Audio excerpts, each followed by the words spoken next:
नमस्कार दोस्तों, स्वागत है आपका अपने YouTube channel let us join us पर। दोस्तों, आज हम चर्चा करने वाले हैं भूगोल के महत्वपूर्ण प्रश्नों पर। दोस्तों, जैसा कि आपको ज्ञात होगा कि बीपीएससी ने एस्टेट की तिथि घोषित कर दी है, जो 18 मई से 29 मई के बीच होनी संभावित है। संभावित क्या है दोस्तों? सुनिश्चित है। तो जो एस्टेट है उसमें आपका जो एग्जाम पैटर्न होगा उसमें 20 क्वेश्चन सामान्य अध्ययन के, 30 question aptitude test teaching aptitude test रहेगा, और जो बाकी 100 क्वेश्चन बनते हैं वो आपके सब्जेक्ट के रहेंगे। सब्जेक्ट में आपकी भाषा जैसे इंग्लिश, हिंदी, संस्कृत और भी जो भाषाएं हैं, और अन्य विषयों में सोशल साइंस हो गया आपका। तो सोशल साइंस में चार सब्जेक्ट आते हैं, जैसे आपका हिस्ट्री हो गया, पॉलिटी हो गया, जियोग्राफी हो गया और इकोनॉमिक्स हो गया। तो इन चारों में से आपको 2 लेने होते हैं, और 2 जो लेते हो उन्हीं से 100 प्रश्न बनने वाले हैं। तो दोस्तों, हमने और इसी तरह साइंस का भी होता है। तो दोस्तों, हमने इसके पहले हिस्ट्री और साइंस का जो है कई सारे सेशन कर चुके हैं। आज हमारा जो है ये ज्योग्राफी का 5वीं क्लास होगी। अगर आपने इससे पहले वाली वीडियो नहीं देखी है तो देख लें, क्योंकि उसमें इंपॉर्टेंट क्वेश्चन पर जो है चर्चा की गई है। तो बिना देरी के शुरू करते हैं। शुरू करने से पहले ये कहना चाहूँगा कि चैनल को लाइक, शेयर, सब्सक्राइब जरूर कर लें। तो शुरू करते हैं आज का पहला प्रश्न। भारत में प्रवेश करने वाला सबसे पहला प्रजाति समूह कौन सा है? प्रजाति समूह दोस्तों, ये सेशन जो है जनजाति समूह, भारत के जनजाति समूह और जनसांख्यिकी पर आधारित है। तो इसमें पहला प्रजाति समूह कौन सा है पूछा है।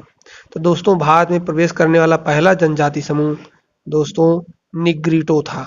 इसे विकल्प यहाँ ए हो जाएगा, निग्रिटो। मध्य एशिया से भारत में आने वाला सबसे बाद का प्रजाति समूह कौन सा है, जिसे इंडो आर्य भी कहते हैं? तो दोस्तों, इसे नार्डिक कहते हैं। यहाँ पर विकल्प बी सही हो जाएगा। और सबसे पहला कौन सा है? वो निग्रिटो है। और सबसे बाद में कौन सा आया था? नार्डिक आया था। विकल्प बी यहाँ सही हो जाएगा। भारत की निम्नलिखित में से कौन सी जनजाति प्रोटो ऑस्ट्रेलायड प्रजाति से संबंधित है? प्रोटो ऑस्ट्रेलायड से संबंधित है। इन विकल्पों में से संथाल जनजाति संबंधित है। ये यूपी पीसीएस 2002 में आया था। यहाँ पर विकल्प सी सही हो जाएगा। भारत के निम्नलिखित भागों में द्रविड़ियन प्रजाति मुख्यतः कहाँ संकेंद्रित है? ये है द्रविड़ियन, इसीलिए द्रविड़ क्षेत्र भी कहा जाता है, क्योंकि यहाँ पर द्रविड़ों की संख्या है। और इसे दक्षिण भारत में संकेंद्रित है। और ये जो भाषा बोलते हैं उनको द्रविड़ भाषा भी कहा जाता है। यहाँ पर विकल्प ए दक्षिण भारत सही हो जाएगा।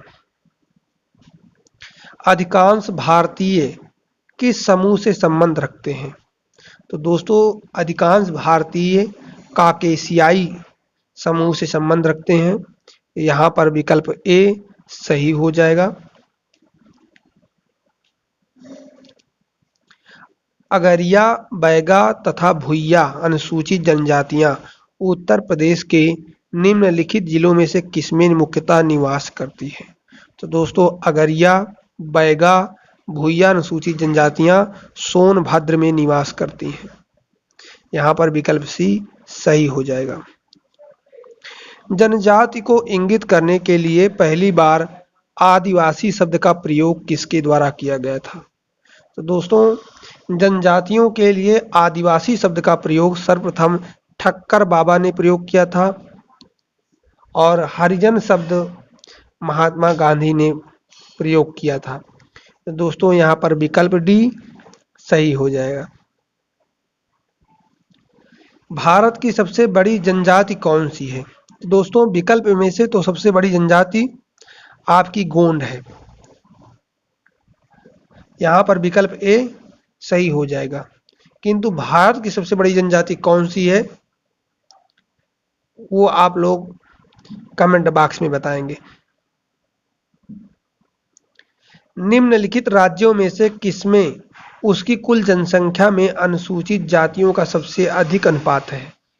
तो दोस्तों, अगर परसेंटेज के हिसाब से देखेंगे तो सर्वाधिक आपके पंजाब में होंगी, और जनसंख्या के अनुपात में देखेंगे तो सर्वाधिक आपके मध्य प्रदेश में होंगी। तो दोस्तों, यहाँ पर विकल्प बी सही हो जाएगा। निम्नलिखित में से किस राज्य में वर्ष 2011 में अनुसूचित जनजातियों की संख्या देश में सर्वाधिक है? तो दोस्तों सर्वाधिक संख्या मध्य प्रदेश में है। यहाँ पर विकल्प सी सही हो जाएगा। भारत के निम्नलिखित में से किस राज्य में उसकी कुल आबादी में अनुसूचित जनजातियों की आबादी की प्रतिशतता अधिकतम है? आबादी की प्रतिशतता अधिकतम है। यहाँ पर विकल्प ए मिजोरम सही हो जाएगा। भारत की सर्वाधिक आद्य प्रजाति यानी सबसे प्राचीन जनजाति कौन सी है? तो दोस्तों ये है आपकी जारवा, और जारवा दोस्तों अंडमान निकोबार द्वीप समूह में पाई जाती है। यहाँ पर विकल्प बी सही हो जाएगा। जारवा जनजाति पाई जाती है तो दोस्तों आपके निकोबार द्वीप समूह में। यहाँ पर विकल्प डी सही हो जाएगा। निम्नलिखित क्षेत्रों में से कौन टोडा जनजाति का मूल निवास क्षेत्र है? टोडा जनजाति दोस्तों तमिलनाडु में पाई जाती है और इनका मूल निवास क्षेत्र नीलगिरी की पहाड़ियां हैं। विकल्प सी यहाँ सही हो जाएगा। खासी और गारो जातियां मुख्यतः कहाँ पाई जाती हैं? दोस्तों खासी और गारो जनजातियां मेघालय के गारो खासी जयंतिया पहाड़ियों में पाई जाती हैं। यहाँ पर विकल्प ए मेघालय सही हो जाएगा। अहोम जनजाति भारत के किस राज्य से संबंधित है? तो दोस्तों अहोम जनजाति असम से संबंधित है। विकल्प ए सही हो जाएगा। दोस्तों कौन सी जनजाति कोडगू भाषा बोलती है? ये आप लोग कमेंट बॉक्स में बताएंगे। कुड़ुक भाषा दोस्तों कोडगू नहीं, कुड़ुक भाषा। कुकी किस राज्य से संबंधित है? तो दोस्तों कुकी का संबंध आपके मणिपुर से है। इस समय कुकी जनजाति संघर्ष चल रहा है मणिपुर में। यहाँ पर विकल्प सी सही हो जाएगा। कोल भील गोंड आदि जनजातियां किस राज्य में निवास करती हैं? तो दोस्तों कोल भील गोंड आपके मध्य प्रदेश में निवास करती हैं। विकल्प सी यहाँ सही हो जाएगा। इनमें से कौन एक पिछड़ी जनजाति है? कंवर, हलवा, मुरिया। दोस्तों इनमें से कोई विकल्प सही नहीं है। यहाँ पर विकल्प डी सही हो जाएगा। निसी जाति मुख्यतः पाई जाती है। कौन सी? निसी। तो दोस्तों ये पाई जाती है आपके अरुणाचल प्रदेश में। विकल्प बी यहाँ सही हो जाएगा। नीलगिरी पहाड़ों जिसे ब्लू माउंटेन भी कहा जाता है में निम्नलिखित में से कौन सा जनजाति समूह प्रमुख रूप से पाया जाता है? दोस्तों नीलगिरी पहाड़ों पर टोडा जनजाति पाई जाती है। यहाँ पर विकल्प डी सही हो जाएगा। निम्नलिखित में से किस राज्य में अपातानी आदिवासी जाति के लोग रहते हैं? अपातानी तो दोस्तों अपातानी आदिवासी लोग आपके अरुणाचल प्रदेश में रहते हैं। विकल्प डी सही हो जाएगा। यहाँ भारत के निम्नलिखित में से किन राज्यों में थारू जनजाति निवास कर रही है?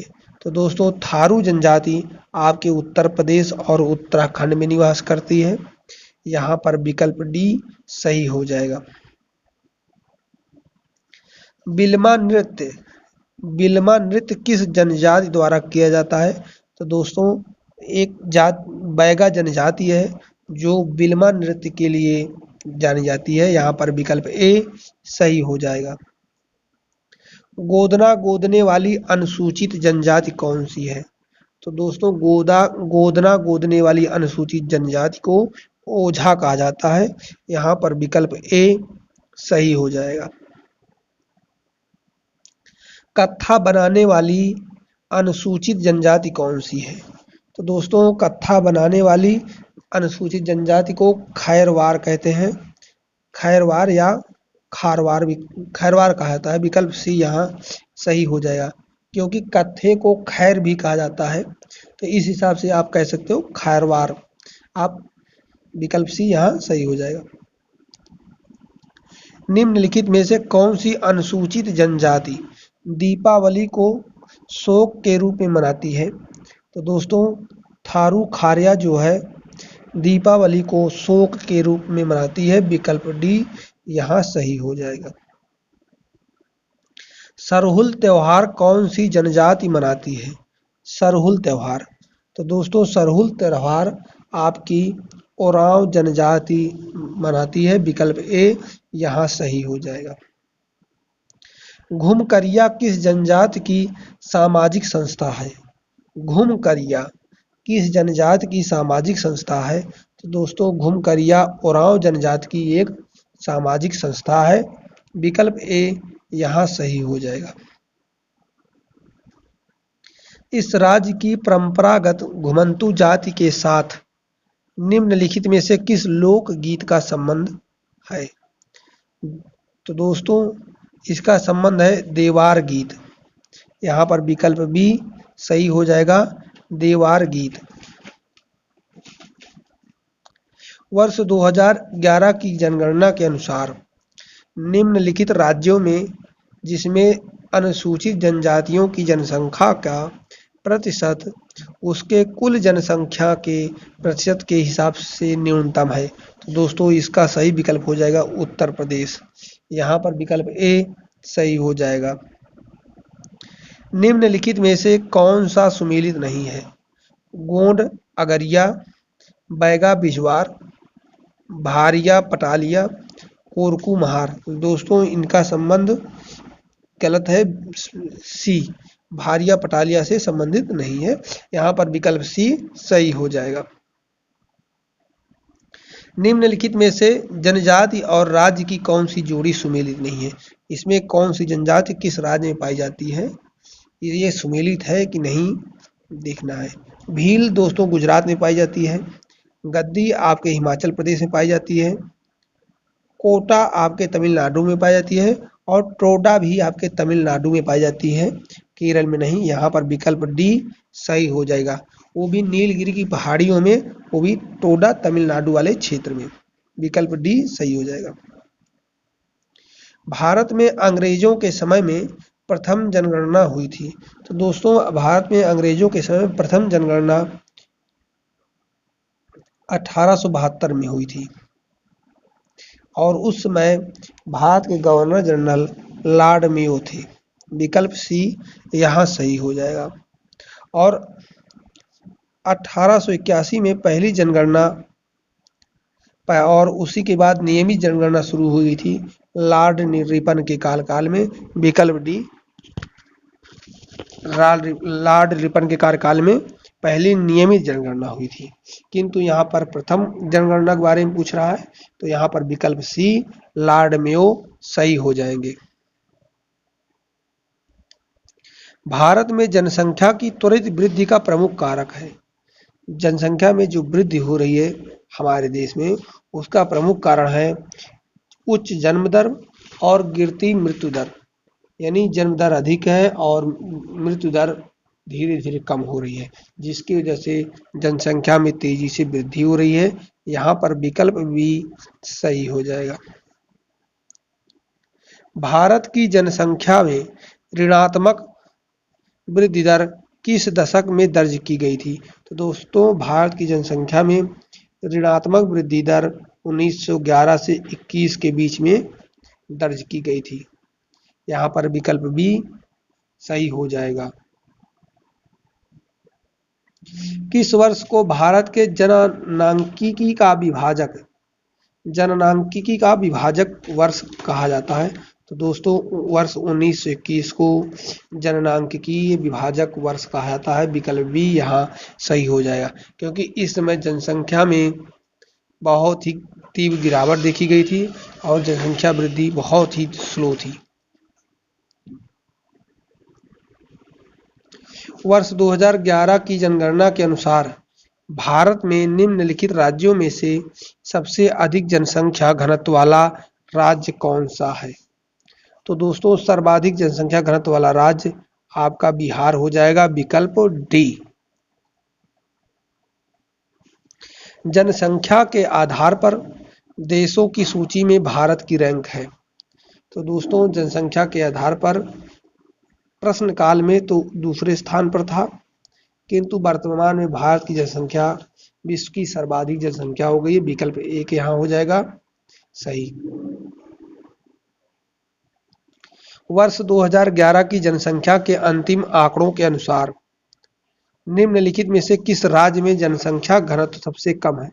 दोस्तों जनसंख्या घनत्व प्रति वर्ग किलोमीटर पर व्यक्तियों की संख्या से संबंधित है।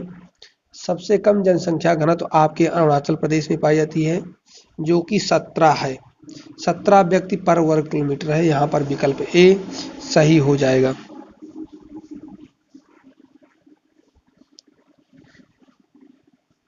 वर्ष 2011 की भारत की जनगणना के लिए निम्नलिखित में से कौन सा आदर्श वाक्य उपयोग किया गया था? तो दोस्तों 2011 की जनगणना के लिए आदर्श वाक्य आवर सेंसस आवर फ्यूचर, विकल्प डी यहाँ सही हो जाएगा। भारत की गिनती जननांकिकीय लाभांश यानी डेमोग्राफिक डिविडेंड वाले देश के रूप में की जाती है। ऐसा क्यों है? क्योंकि यहाँ पर 15 से 64 वर्ष के बीच की आयु की जनसंख्या सर्वाधिक है, अर्थात यहाँ कार्यकारी जनसंख्या की संख्या अधिक है। यहाँ पर विकल्प बी सही हो जाएगा। जनगणना वर्ष 2011 के अंतिम आंकड़ों के अनुसार 2001 और 2011 के दशक में भारत की जनसंख्या की दशकीय वृद्धि दर कितनी रही है? तो दोस्तों ये 17.70 रही है। यहाँ पर विकल्प बी सही हो जाएगा। जनसंख्या वृद्धि के स्वरूप को एक दीर्घ कालावधि में घटित क्रमिक परिवर्तन को कहते हैं। तो दोस्तों इसे जननांकिकीय संक्रमण कहते हैं। विकल्प ए यहाँ सही हो जाएगा। जनसंख्या विस्फोट का मतलब होता है कि अचानक से तीव्र गति से जनसंख्या में वृद्धि। यहाँ पर विकल्प ए सही हो जाएगा। भारत में निम्नांकित जनगणना वर्षों में से किस वर्ष जनसंख्या में सर्वाधिक प्रतिशत बदलाव अंकित किया गया? तो दोस्तों वर्ष 1971 में जनसंख्या में सर्वाधिक प्रतिशत बदलाव देखा गया। विकल्प ए सही हो जाएगा। भारत की जनगणना 2011 के अनुसार भारत के निम्नलिखित राज्यों में से कौन सा एक राज्य न्यूनतम आबादी वाला राज्य है? तो दोस्तों न्यूनतम आबादी वाला राज्य आपका पंजाब हो जाएगा। विकल्प डी यहाँ सही हो जाएगा। भारत में निम्नलिखित राज्यों में से कौन सा जनसंख्या की दृष्टि से द्वितीय एवं क्षेत्रफल की दृष्टि से तृतीय स्थान रखता है? तो दोस्तों ये आपका महाराष्ट्र है। विकल्प डी यहाँ सही हो जाएगा। निम्नलिखित में से किस जनगणना दशक में लिंग अनुपात में भारतवर्ष में सबसे अधिक गिरावट दर्ज की गई? तो दोस्तों वर्ष 1961 से 71 के बीच लिंगानुपात में सर्वाधिक गिरावट दर्ज की गई थी। यहाँ विकल्प बी सही हो जाएगा। जनगणना वर्ष 2011 के अनुसार निम्नलिखित में से किस भारतीय राज्य में महिला साक्षरता न्यूनतम थी? तो दोस्तों यहाँ पर विकल्प बी राजस्थान हो जाएगा। दोस्तों आज के सेशन में 50 प्रश्न जो कि भारत की जनजातियों और जनसंख्या जनगणना से संबंधित था। दोस्तों नेक्स्ट वीडियो और ही महत्वपूर्ण टॉपिकों पर आधारित होगा। तो दोस्तों मिलते हैं किसी और वीडियो के साथ। तब तक के लिए जय हिंद जय भारत और चैनल को सब्सक्राइब करना ना भूलें।